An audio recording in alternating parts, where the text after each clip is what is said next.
जेव्हा स्वामी विवेकानंद धर्म परिषदेला गेले होते तेव्हा भगवद्गीता आपला धार्मिक ग्रंथ भगवद्गीता आहे.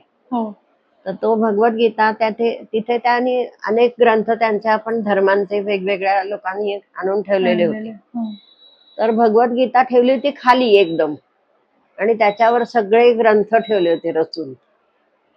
आणि मग त्यांना विवेकानंदांना तो म्हणाला, एक जण तिथला पंडित, की बघा तुमच्या भगवद्गीतेला काही किंमत नाहीये, ती भगवद्गीता सगळी तळाशी गेली तुमची आणि आमचे सगळे ग्रंथ वरती आहेत.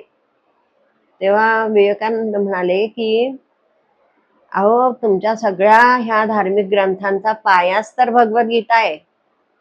त्या पायावर, त्याच्या अधिष्ठानावर हे सगळे ग्रंथ धर्म उभे राहिलेले आहेत. तर तो बरोबर ठेवले तुम्ही, भगवद्गीता बरोबर योग्य ठिकाणी आहे.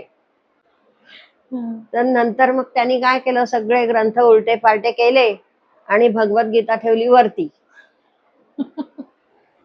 सगळ्याच्या वरती आणि सगळे धर्मग्रंथ खाली.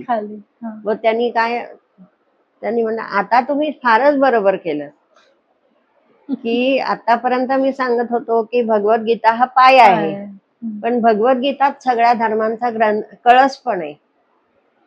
तर तुम्ही आता अगदी बरोबर कृती केलेली आहे, तुम्ही वरतीच ठेवायला पाहिजे होता तो ग्रंथ.